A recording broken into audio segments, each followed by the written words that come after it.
Chandra from the NR Hour Sports Show. This is episode 786, joined by a really special guest. Her name is Julie Dicaro. She's a sports journalist. She's an editor, writer, and she has a book called Sports Culture, Being a Woman in America. Obviously, a lot of what a important topic to talk about, women in sports, and obviously the growth of it. We're going to get to all of that, her career, journey, everything, and also her book, obviously. But first of all, how are you and your family doing? Thank you for joining the show. We're doing great. Thanks. We're excited for the summer and to be out of the house and maybe not to have to wear a mask everywhere. So looking forward to the summer. Yeah. So I want to start off with your childhood growing up. And for you, when did you start realizing that you wanted to be in the sports industry? But you did other things too, also in your career. But when did you start realizing that you want to get into sports? I mean, I was always interested in sports. I played everything as a kid. I grew up in a community that was very sports minded, but also was relatively small. So, the same people played softball, played basketball, played baseball, played volleyball, we did everything. So, sports was always a huge part of my life. My dad always coached everything. My mom drove 4 kids to, various practices and games all the time. So I think that for me and for like a lot of women, it was just a natural progression of the things that we were interested in. I grew up loving Cubs baseball. I grew up watching the Chicago Bears. I grew up watching Michael Jordan. So it was always a huge part of my life. And, Chicago is a huge sports town. If you grew up anywhere within, I think, a 200-mile radius of Chicago, you're sort of locked into everything happening in the sports scene here. So, I think that when women go into sports, that it's, for exactly the same reasons that men do, that when you think about the things you're interested in, sports is right at the top of the list. Yeah. So for you, while growing up, did you have like a role model that you looked up to in the sports industry as a reporter or a journalist? Oh gosh. Well, when I was in journalism school, we had to get a subscription to a national newspaper, and everybody picked the New York Times, except me. I picked Chicago Tribune because Melissa Isaacson was covering the Chicago Bulls. Oh. So I guess, she was the first time that it really sort of occurred to me that a woman could do this. And of course, I got to see Leslie Visser and Andrea Kramer on TV and Pam Oliver. And so, and I think that it's the same women who by and large are inspiring women to go into the industry today. So for you, what were the main things that you learned in high school and college that made you into the woman today as a reporter, journalist? And you're to be honest, you're one of the best out there when it comes to coverage, and you do a great job. And for you, but what are the main things that you learned in high school and college? I had a really great, thank you so much for saying that. First of all, that's incredibly kind of you. I had an AP English teacher who I actually thank in the acknowledgments in my book for teaching me to read at a much higher level, I think, than we think high school students are able to. Like, he had us reading the New Yorker. He had me reading Joan Didion when I was like 16. So, I mean, he was a huge influence on my life. And I also had a really great, U.S. history teacher who wanted to tell the stories of the marginalized. She didn't want history to be written by the victors. She wanted history to be written by everybody. And so I think that was a big origin of my interest in social justice and racial justice, and wanting to sort of expose the ways that marginalized people are mistreated. So for you, when you were in high school and college, obviously you're an editor and writer. So when did you started writing articles? And obviously, did you get to cover games in your high school career, college career? So in high school, I wasn't interested in journalism at all. Oh, wow. Even though when I was a kid, like I knew I wanted to be a writer. I was always writing, but being a reporter wasn't something I was ever interested in high school. In college, I majored in journalism and I was on the newspaper staff, but it was sort of, it was a real dogfight to see who got to cover games. And I was more interested at the time in doing editorials. Now my alma mater, Indiana, has a huge sports media program, and they have access to the basketball team and the football team and all these recording studios. Like, we didn't have that when I was there. So my focus was sort of and I was taught basic, good old fashioned investigative reporting.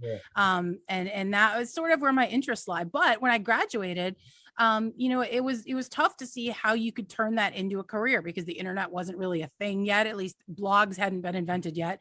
So, it was, you can learn all this stuff and then you graduate. If you can't figure out how to get from point A to point B and to do what you really want to do, you wind up doing something else, which is how I wound up going into law. Yeah, so take me to that process. And so, what was that like? And obviously, you have a law degree too. And would you say that that helped you along the way when you're writing, especially writing a lot of stuff? Would you say that helped you get into when you got into the sports to write other articles about sports? Yeah, I think so. I wound up going to law school basically because I didn't know what to do, which I think is why a lot of people go to law school, Yeah. which is a really expensive way to figure out what it is that you want to do in life. But I think that having done trials and having written motions and having it changes your brain in the way that you look at everything as you either put it in the this supports my argument or this doesn't support my argument basket. Mm. And so when you're structuring a column about sports, especially if it's on something that's controversial, it's the same way that you talk to a jury, right? It's like, here's where I want you to get to. Here's all the things that I'm going to tell you that get you there. And, it's the same to me. It's pretty much the same thing. So I think in that way, in the way that it really changes the way that you look at the world, it forces you to be much more analytical, certainly than I ever was. And so, yeah, I think that helps with writing. I think that helps with columns. I see a lot of columns out there from someone who will say, here's what I think, and they'll go on a huge long diatribe about what they think, but they don't tell you why, or they don't give you evidence to back up their claim. And so that's where I think that law really comes in handy. So, what would you say your most toughest article you've done with that, like that you've written? Mm.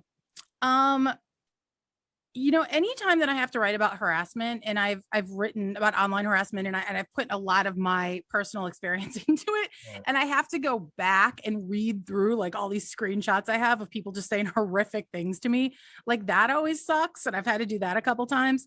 But I also think that anytime you're writing with a victim in mind, it's difficult because, and especially in so many cases where we have in sports where there's never really a resolution, right? Like the guy gets suspended, but the charges get dropped and nothing ever happens. And then she still maintains this happened and he still maintains it doesn't. Because I don't want to, as a former defense attorney, I don't want to crucify someone without evidence. Right. At the same time, the way that we talk to victims and the way we represent victims in the media is really messed up and wrong. So I think always trying to find that line to walk, like if I'm writing about Deshaun Watson or if I'm writing about Ben Roethlisberger or whatever it is, like that is a tough line to walk, I think. Yeah, so that's what's hard for me. Yeah, I'll ask you a little bit later on before I let you go about Deshaun Watson. But for you, I want to ask you though, what your experience so far has been in the sports industry. Obviously, it's a great. I'm really amazed how I'm seeing the growth of women in sports. A couple of my co-hosts are females too, and I love the growth of it. So for you, how far so far how has the experience been for you? It was, and I write about this a lot in my book. Like, it was very shocking at first because I came from an industry where, and I'm not saying by any means that law is, perfect or doesn't have sexual harassment and sexual discrimination, Yeah. but at least people knew the rules. So I felt like it was very sort of underground. But in sports media, it's just like out there. People, say things to you that are incredibly sexist. You have callers say things to you that are sexist. If you're working in media, you have, all kinds of sexist critique. So it was really shocking to me at first. I'll tell you what's made the difference. And I really feel like the generation coming behind us, your generation, is the one that's really going to make the difference here. Because, for a lot of us who are like Gen Xers or older millennials, we're still trying to crash through various glass ceilings. And you can turn on the TV and you can see all these women, but they're all in front of the camera, right? We want to get women behind the cameras. We want women producers. We want women who are in positions to make decisions about who gets hired and who gets fired and what stories we're going to focus on. And in that way, we're still really far from where we need to be. But I have so much faith in the generation coming behind us because I really do see true inclusion and diversity when I look at like who's doing podcasts today and who's writing blogs and who's covering the WNBA and who's covering the Women's Pro Hockey League and who's covering Women's Pro Soccer. It's a really diverse cast of people, and that I think is going to be our saving grace. Yeah. So speaking of your book, how grateful are you to have this? Obviously, sports culture has everything in it. Women in America. How did this come about? And A lot of people a lot of people love it when what I saw. So Yeah, I've been really gratified by the response. People have been incredibly generous and kind about, sharing it and telling other people to read it. So that's always great. I mean, you don't want to write something and have everyone be like, wow, this sucks, don't read it. So that's always a fear. It was a really long process. It came about because someone just sent me a random email and said, have you ever thought about writing a book? And I was like, well, yeah, but I'm thinking it's going to be like some great like Agatha Christie murder mystery, not, a book about sports. And even up to, after I had sold the book proposal, I was like, I still don't think anyone's going to want to read this. I just don't think anybody's going to care. So I've been really surprised by, how but the reach it's gotten. I mean, it was in Ms. Magazine, it was in Style. So I mean, the reach of it and the idea that women who aren't interested in sports are still finding the book interesting and still finding like they can relate to it, which is what I wanted to do, has been really has made me really happy. I didn't want to write a book that like they would just throw on the sports shelf next to like a Mickey Mantle biography and like no one would ever read it. Like I wanted it to be, sports is like the window we use to talk about this stuff, but it goes into so many issues that are relatable to women, no matter what you're doing in life.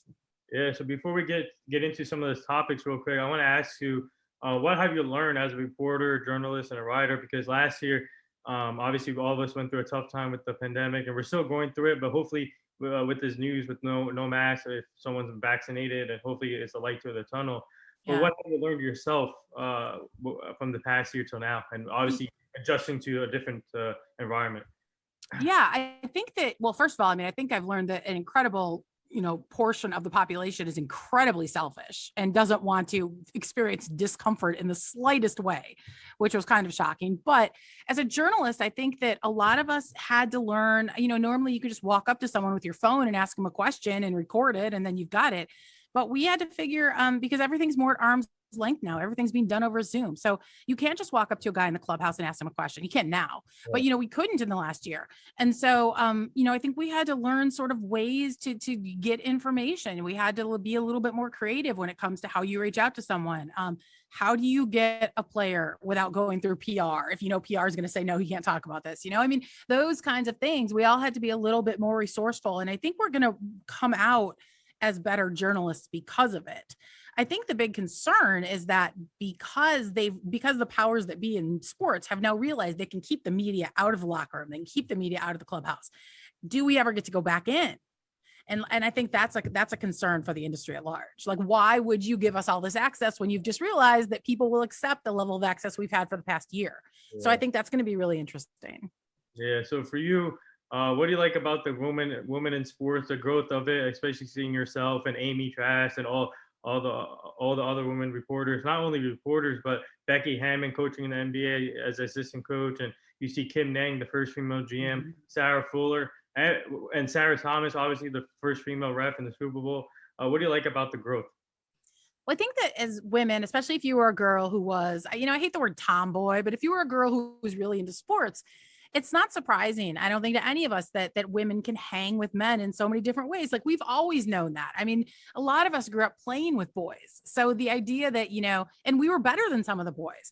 And so this idea that, you can't coach or you can't referee or you can't, I mean, that it's always been ridiculous. Or you can't be in broadcasting because you didn't play the game. Like, I don't know much about Al Michaels' like storied hockey career or much about Bob Costas as a football player, but I mean, they seem to do just fine. So why women wouldn't be included in that has always been kind of a mystery. Watching the rise of the WNBA over last summer and their ratings are up like 68% this year has been really, really great to see. It was so long coming in 25 years. And maybe we'll start to see the investment in women's sports that we should have seen all along. I think that I love the fact that women are just sort of saying, all right, we'll fund it ourselves then. And you see that with like the new women's soccer team, Angel City FC, that like the 1999 US women's soccer team are huge investors in it. They've also got Natalie Portman and Serena Williams and Jessica Chastain. And so, women that are interested in sports and that care about sports and care about women's sports are everywhere. And I think we're just now figuring out how to tap into that power. Yeah, and also you mentioned social injustice earlier, and actually last year I had the opportunity to talk to Renee Montgomery on my show, and I talked to the head coach Nikki Collin. Actually, she's now with the Baylor Bears now as a women's coach, and then I talked to recently last month the coach James Wade from the Chicago Sky. before the season started, and I'm really honored to talk to them. And obviously, Maya Morris, shout out to her for starting this movement, and also obviously Renee Montgomery helping out in a big way. So what do you like about the not only WNBA, NBA too, but mainly the WNBA? What do you like about the social injustice movement, and Renee Montgomery opting out, focusing on what's more important right now? Yeah, Amani McGee Stafford too. She's another one who's going to law school. Yeah, I mean, Maya Moore, I think sort of set the standard, and the link started this movement back in 2015 in terms of sports. So the WNBA has been at it for a long time. I don't think we've seen anything like the solidarity that the WNBA has. I mean, I will never forget watching a press conference with every single woman in the league wearing a Justice for Breonna Taylor t-shirt, all standing with their arms linked. We've never seen anything like that. I mean, they swung the U.S. Senate. The Atlanta Dream swung the U.S. Senate. Their fight with Kelly Loeffler and their endorsement of Raphael Warnock changed the whole country. Yeah. So I love the fact that they are just like, we're not going to stick to sports. If you expect people to stick to sports, this is not the league for you. And, I generally think the stick to sports crowd is a pretty small and very specific demographic. So it's, but they've had such power in controlling the narrative. I mean, the NFL is terrified of ticking those guys off and stuff. So seeing women just be like, this is what we do. If you don't like it, go somewhere else, has been like so gratifying for us to see. And I love their solidarity. I love the way they do everything by consensus, and they decide who's going to represent them. And it's so inspiring. And I think it's reflective of the experiences that a lot of us had on women's sports teams growing up, that we really felt a sense of solidarity with the other women we played. And so seeing that continue to women in adulthood and professionalism, and watching just the way they carry themselves and the important topics they comment on, and they never give you a no comment, they've always got something to say. And I really like that about them. Yeah. So obviously you said earlier, you're big into Chicago sports, and you and Sarah Spain relate well too. So she's big in Chicago too. Yeah. And what do you obviously the playoffs are coming up in some of the sports, but when it comes to Chicago, what do you like about their growth? Obviously basketball with the Bulls and Chicago Bears. And I think they found their guy in Justin Fields, and obviously Candace Parker coming back home. First, what do you like about hopefully Chicago sports can turn around their teams? Yeah, well, our great Red Stars too, who went pretty deep the last full season that we had. So we're always excited about the Red Stars too. I mean, this Candace Parker has been the biggest story outside of Justin Fields. She's from Naperville Central High School, which is outside the city. She's we all watched her in high school in this area when she played, and for her to be a household name where like my parents know who Candace Parker is kind of amazing. So we're super excited for this. Sky's opener was great, so we're all very excited for that. Justin Fields feels really good. All I have to say is that we felt the same way about Mitch Trubisky 4 years ago. So we'll see where this goes. But I will say that this seems to be much more of a Matt Nagy pick than a Ryan Pace pick, which gives me a little bit of hope. So we'll see how that goes. The Cubs have pretty much been decimated, but are still playing well. The White Sox have been decimated by injury. So there a little bit of wind has been taken out of the baseball sails. There's always talk about Chris Bryant getting traded. And of course, Eloy Jimenez and Luis Robert are done for the White Sox for the year. So that's depressing. And as for the Bulls, I think we all were sort of hoping for a playoff run this year. We thought this might be the year to do it, but given what the Bulls have been through the past 5 years, or however long Jim Boylan's been there, it feels like a century. Obviously there were improvements this year, and obviously I think the fan base in general feels like they're in much better hands than they were in the front office. Yeah. So also, obviously you have experience in law, and this Deshaun Watson story is really crazy and uncomfortable to talk about. But I wanted to get your thoughts on this. And what in this situation, if you were Deshaun Watson, what would obviously the future is still in jeopardy, but whatever happens, what are your thoughts on this whole situation? Oh, God, I think, every time we have a case like this come up, it's sort of a reflection, no matter what the truth is of what happened in the situation, that it's a real reflection of the fact that we remain a rape culture, a rape positive culture. I mean, the first thing you always hear is like, oh, these women are out for money, or why didn't they go to the police, or why are you just coming forward now? Yeah. And it feels like as people, people who work with victims, attorneys, everyone who steps forward to say, this is why, it's like it doesn't ever sink in. So you still keep seeing the same thing. Oh, I don't believe it. He just doesn't seem like that kind of guy. Well, Ted Bundy didn't seem like that kind of guy either. And, that was so what you know about people, what you see about people on TV isn't who they are. It's what they're allowing you to see. That said, obviously, until, proven guilty, and this is not a criminal case, this is just a civil action. But I do find the idea that they would find 22 women who all agree to go in on this big lie with similar stories, and risk perjury and being sued and being locked up for false reporting and everything, really, really far-fetched. So, it does seem like there is something going on, maybe something he didn't consider to be sexual assault, but the women did. So the whole case is really ugly, and you're right, it is uncomfortable to talk about. And I just want us to get to a place where we're giving equal credibility to both sides. You always default to the person you feel like and you don't know these women, but you do know Deshaun Watson. And I think we need to get to a spot where we just treat these kinds of crimes like any other crime, where, the person says, oh, I got punched and, I got punched in the head and mugged last night. We don't immediately assume they're making it up or start questioning their motives, but we do that whenever women are involved, whenever it's rape or domestic violence or something like that. So, that's kind of the point I'd like to see us get to. And I don't know, it feels like we're very far off from that. Yeah.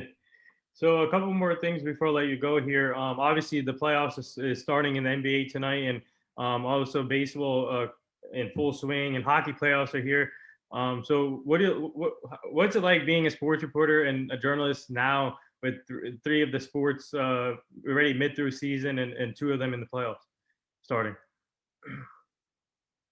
I mean, we're still kind of not back to normal, right? Because we're still not in the office, a lot of us. And I started at Deadspin during the pandemic. So I have a bunch of colleagues I've never met. I've only seen them on Zoom. So I think that is strange for all of us.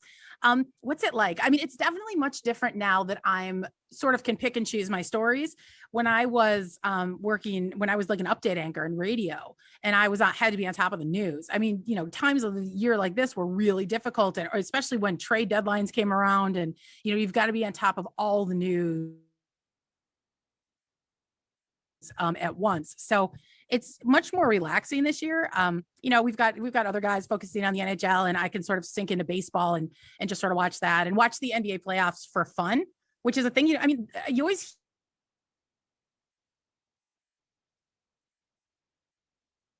get in it, you realize it's a job. It's not just like, getting to just have fun and watch games all the time. But when you can get back to that place, like I am right now with the NBA playoffs, because I don't really have to write about it, or, and I can just watch it. And that is really fun. NBA, being on Twitter during NBA playoffs is like the best time of year to be on Twitter. So, I think that I'm hoping a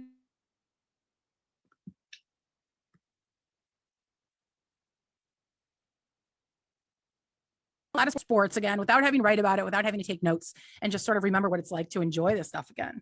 Yeah. So, by the way, congrats on your new gig with Deadspin. And Thanks. what are you most looking forward to that with Deadspin? And how grateful are you to be in this position? Yeah, I'm very grateful. I was really lucky that when a whole bunch of people at my radio station got laid off for the pandemic, that they called me within an hour, and so I love doing the podcast for them. And I haven't gotten to do a lot of deep dive reporting in my career. So I am looking forward to doing a lot of that. I'd like to write some long form pieces that really, have a lot of investigation in them. So that's sort of what I'm focusing on right now. And it's a lot of fun. So before we get to the last two things, where can they find your book? And obviously it's an amazing book, and where can they find it? Thanks. It's everywhere. I mean, I've seen it in every bookstore I've been at, so that's been great. You can get it wherever you get your books. So if that's Amazon, that's fine. If it's independent booksellers, they have it. You can also get it through Bookshop or IndieBound or Walmart or any of those places. You can order it and have it sent right to your house. So the last two things here, our team is part of this foundation called the Hugh Jackson Foundation. He's a former NFL coach, but now he's the offensive coordinator at Tennessee State. with Eddie George, and we're trying to help him prevent human trafficking and making sure the kids stay safe and the community stays safe. So I'll send you this page so you can check it out. We're really grateful to be part of this foundation and helping him out. And the last thing here, would you like to say anything to all the nurses, doctors, and essential workers right now? Oh gosh, absolutely. I mean, I've been really lucky in that, my husband and I and my kids are able to have been able to work from home. We've been able to just sort of ensconce ourselves in our homes and go out only when we choose. And I know that not just myself, but everyone that I've spoken to, everyone in my life is incredibly grateful, not just for healthcare workers who I know are putting their lives at risk every day, taking care of us, but also all the delivery drivers, all the grocery store baggers and clerks, everyone who kept everything going so that we could stay home during this year and stay safe. We're incredibly grateful to all those people. Yeah, well said. And there it is. That wraps up episode 786 with the talented, inspiring sports journalist, writer, editor, Julie Dicaro. She does it all. Go check her out. Go follow her on all social media formats. She has a book out there. Go buy the book right now. And she's such an inspiration. She's amazing, hard worker. And thank you again for joining the show. It's truly we would like to have you back as a returning guest so you can meet the full team at some point. Hey, that sounds great. Just give me a shout anytime. Yeah. Thank you again. Thanks for having me. Anytime.